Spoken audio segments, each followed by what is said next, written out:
देखंतु फ्रेंड्स आपणक नुआ notification T आसी जाइछि जहाँकि आपणक ना रही आरटीओ ऑफिस रे आपणक नियुक्ति रही आपण केमिति आवेदन करि पारिबे यार सब डिटेल्स मुई वीडियो माध्यम रे आपणक जणैबी आपणक एजुकेशनल क्वालिफिकेशन कोन मागिछि सब मुई वीडियो माध्यम रे आपणक जणैबी। फ्रेंड्स ए वीडियो को फास्ट रु लास्ट पर्यंत देखंतु आम चैनल को जदि सब्सक्राइब करि नाहंती तो सब्सक्राइब करि दियंतु एमती भलो भलो वीडियो आम चैनल डेली अपडेट देई थाउ। तो फ्रेंड्स चलतु वीडियो स्टार्ट करिबा। तो फ्रेंड्स आपणक ऑर्गेनाइजेशन नेम रही देखंतु एटारे आपणक ओडिशा देखंतु रेवेन्यू एंड ट्रांसपोर्ट आपणक डिपार्टमेंट गवर्नमेंट ऑफ ओडिशा आपणक ऑर्गेनाइजेशन नेम रही आपणक देखंतु टाइप ऑफ जॉब रही परमानेंट आपणक टाइप ऑफ जॉब रही आपणक कैटेगरी रही देखंतु ओडिशा गवर्नमेंट जॉब आपणक कैटेगरी रे रही आपणक पोस्टर ना कौन कौन रही देखंतु आपणक पोस्टर फास्ट रही आपणक असिस्टेंट आरटीओ आपणक देखंतु सेकेंड रही आपणक देखंतु जूनियर असिस्टेंट आरटीए आपणक पोस्टर ना रही आपणक एप्लिकेशन मोड टी देखंतु ऑनलाइन रे आपणक एप्लिकेशन मोड टी रही आपण देखंतु को माने जॉब को आपण आवेदन करि पारिबे देखंतु ऑल ओडिशा कैंडिडेट ए जॉब को आवेदन करि पारिबे। आपणक देखंतु प्लेस ऑफ पोस्टिंग टी आपणक क्रॉस ऑफ ओडिशा आपणक ओडिशा भीतर ही हबो आपणक देखंतु आपणक लास्ट डेट ए पर्यंत आसीनी आसिले मु अपडेट करदेवी आपणक देखंतु आपणक बहुत पुरुष और महिला जॉब को आपण आवेदन करि पारिबे। देखंतु आपणक एजुकेशनल क्वालिफिकेशन टी कोन मागिछि देखंतु आपणक ऑफिशियल आपणक नोटिफिकेशन आइछि आपणक देखंतु +2 आपण जदि पास करथिले आपण ए जॉब को आवेदन करि पारिबे। आपणक देखंतु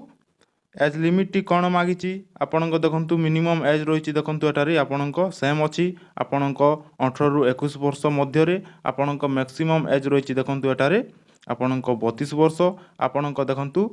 एज रिलैक्सेशन रे कोन रही आपणक देखि नियंतु ओबीसी स्टूडेंट को पई देखंतु एटारे 3 वर्ष रही आपणक एसटी एससी स्टूडेंट को पई देखंतु एटारे 5 वर्ष रही आपणक एक्स सर्विसमैन को पई 5 वर्ष रही आपणक पीडब्ल्यूडी बा एसटी एससी को पई एटारे 15 वर्ष रही आपणक देखंतु एटारे सैलरी कोन रही देखंतु आपणक बहुत भलो सैलरी रही आपणक देखंतु 39,800 आपणक पर मंथ सैलरी टी रही आपणक देखंतु सिलेक्शन प्रोसेस टी केमिति हेबो देखि नियंतु फास्ट आपणक देखंतु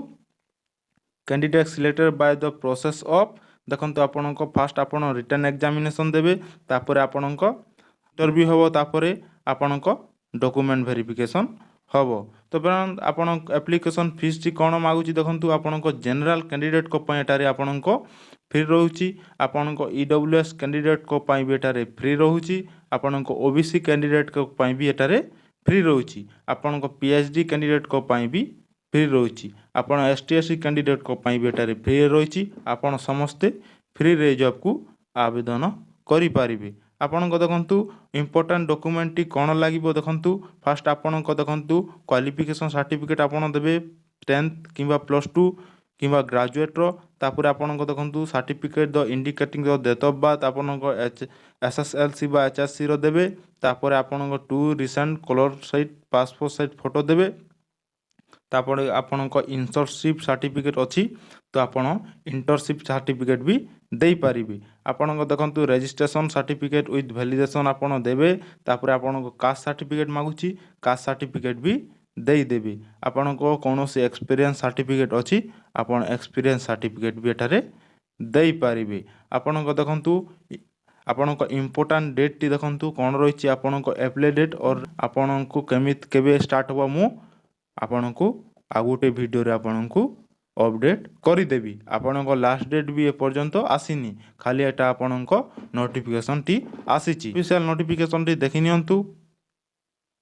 देखंतु फ्रेंड्स आपणक ऑफिशियल नोटिफिकेशन टी देखि नियंतु एठारे आपणक नाम मध्य मेंशन अछि आपणक एप्लिकेशन आईडी टी मध्य मेंशन अछि आपणक देखंतु एटारे भल से आपण पढि नेबे पीडीएफ को आपण देखंतु एटारे सब डिटेल्स मेंशन अछि आपण केबे आपणक लेटर आसीची आपण एटारे सबु मेंशन अछि आपणक देखंतु एटारे आपणक वैकेंसी डिटेल्स भी एटारे मेंशन करा जायछि आपण केतोटी वैकेंसी अछि आपण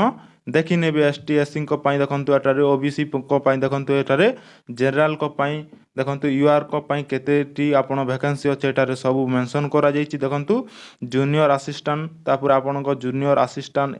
RTA ଦେଖନ୍ତୁ ତାପରେ ଆସିଷ୍ଟାଣ୍ଟ RTO ପାଇଁ କେତୋଟି ଭ୍ୟାକେନ୍ସି ଅଛି ଏଠାରେ ଭଲସେ ଆପଣ ଦେଖିନେବେ। PDFର ଲିଙ୍କ୍ ମୁଁ ଡିସ୍କ୍ରିପ୍ସନରେ ଦେଇଦେବି, ଆପଣ ଯାଇ ଦେଖିପାରିବେ। ତ ଫ୍ରେଣ୍ଡସ୍, ଏହା ଥିଲା ଏ ନୋଟିଫିକେସନ୍। ଏ ଭିଡ଼ିଓଟି ଭଲ ଲାଗିଥିଲେ ଗୋଟେ ଲାଇକ୍ କରିବେ। ଆମ ଚ୍ୟାନେଲକୁ ଯଦି ସବସ୍କ୍ରାଇବ୍ କରିନାହାନ୍ତି ତ ସବସ୍କ୍ରାଇବ୍ କରିଦିଅନ୍ତୁ। ଏମିତି ଭଲ ଭଲ ଭିଡ଼ିଓ ଆମ ଚ୍ୟାନେଲ ଡେଲି ଅପଡ଼େଟ୍ ଦେଇଥାଉ।